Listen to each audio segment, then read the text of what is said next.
Hey everybody, Jeff, your executive gardener. Thanks for tuning in to another exciting episode. In this episode, we're going to talk about pests, and specifically fruit trees, or tomato plants, of course, which is a fruit. So if you've watched my episodes in the past, you know very well that I'm driven crazy by pests. So down here in Texas, we have, in this backyard that I have blue jays, cardinals, and mockingbirds. Mockingbirds being the most severe pest of all as it relates to birds attacking your fruit, tomatoes, all those type of things. So in this episode, I've tried a lot of things, and I got to tell you, I've not been successful for the past 2 years in keeping both the squirrels and the birds especially away from my fruit plants. This year, I have a new weapon, so I'm going to show you what I'm doing. So I'll start with this. Most of you have numerous ways to keep birds, especially if you live in Texas. And again, if you don't know what a mockingbird is, look it up. It's a very smart bird, very aggressive bird. Even if you have a cat, they will go after your cat.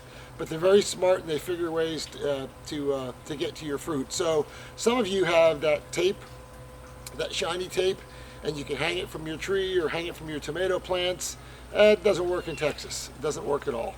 They'll figure it out, and they'll pick off your blueberries, your grapes, or your tomato plants. And of course, they take one bite out of it, and that's it.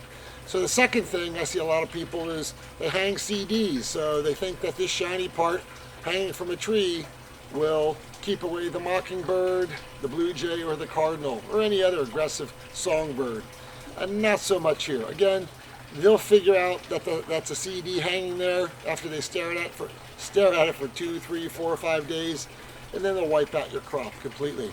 And then the other thing is, whoa, an owl. So I was dumb enough to purchase an owl, this plastic owl.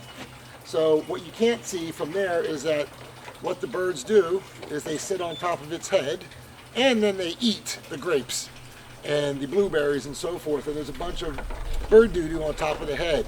Don't waste your money with the fake owl.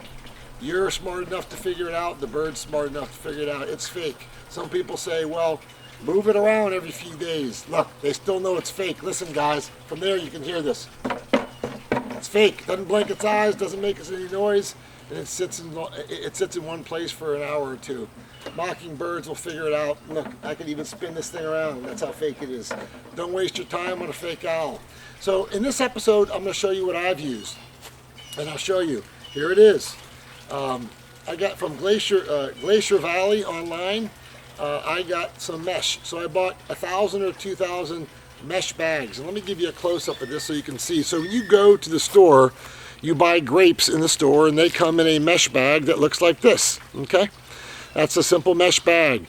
I double the bag up. It almost acts like armor, the old chain armor that people used to wear. And then I'll show you what I do. I'll give you a close-up on what I do with the plants, and then all you need is garbage bag ties. So I got about 1,500 of these, which can be used time and time again, and some wire ties, like garbage bag ties as well. That's all you need.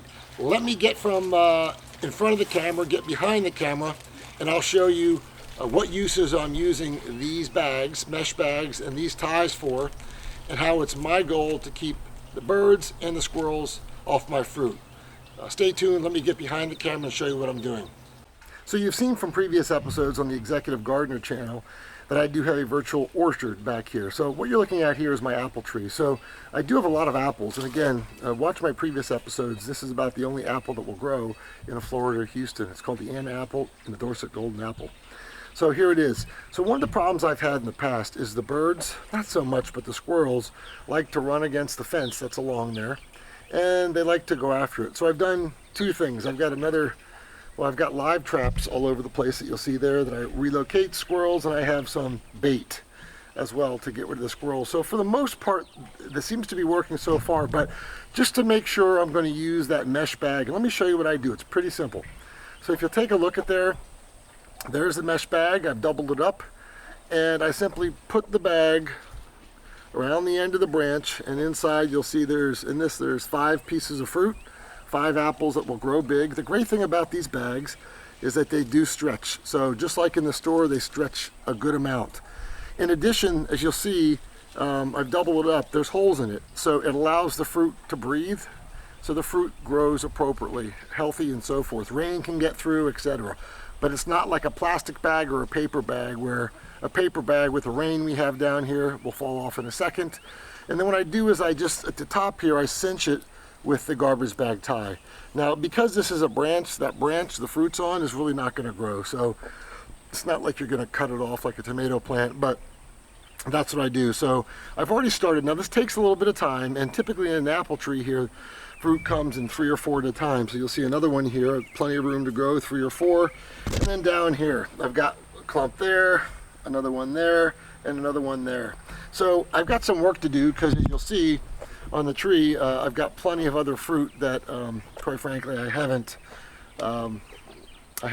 tied up yet. You'll see all down there. So I'm going to tie up as much as I can. I may lose some, but as long as I get my fair share, I'm happy. And quite frankly, I don't think myself or my family can eat all the apples that are on this tree anyway. But we're going to do our damnedest and keep the squirrels and the birds away from it. So the way I equate this to is it's kind of like having dogs. So we have 2 very big black labs.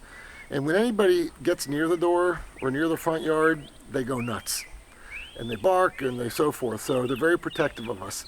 This is the same thing.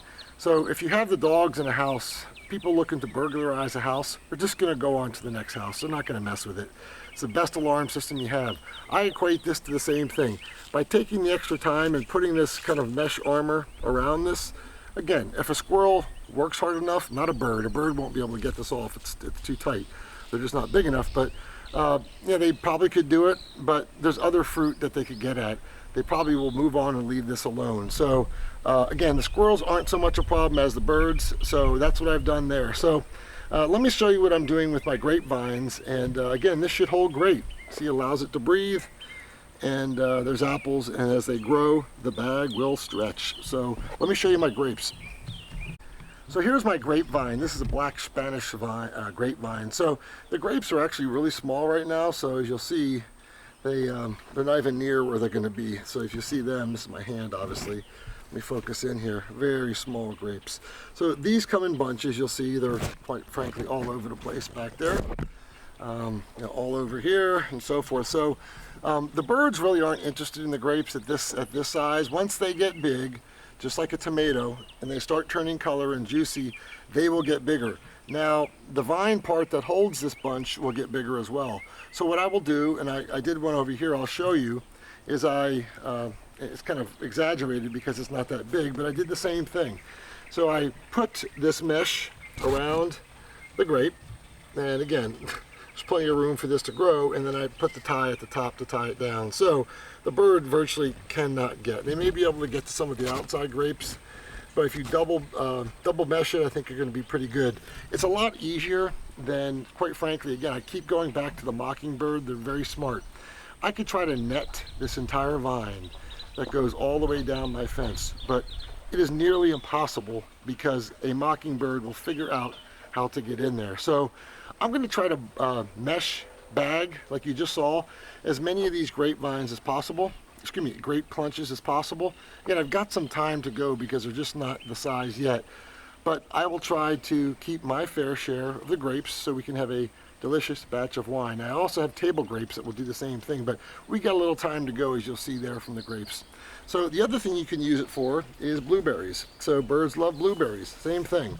Here's a blueberry bush. You'll see the blueberries aren't quite ripe yet, but when those things start turning blue, the birds take notice. So what I did is I just took at the end of the branch here, I simply put the bag around a large clump of blueberries that are in there, and the birds will have a very difficult time getting to those. They'll probably just move on. So you know, I'll try to net as much of it as I can with mesh, but the bird with that tie on there cannot pull that off.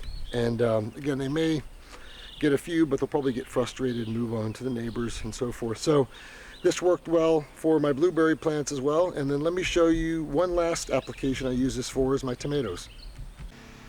Now, this isn't really applicable here, but I did it for show. So as you'll see, mine is completely fenced in, so there's really no way any bird can get in here, but perhaps a mouse or a rat can get in here.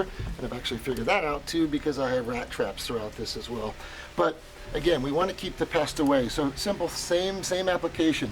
I put the mesh bag, I put it around a clump of 3 new tomatoes that are forming, and I tied it in the back with a garbage bag tie. As you'll see, the great thing about this again is it stretches, allows the tomato to grow.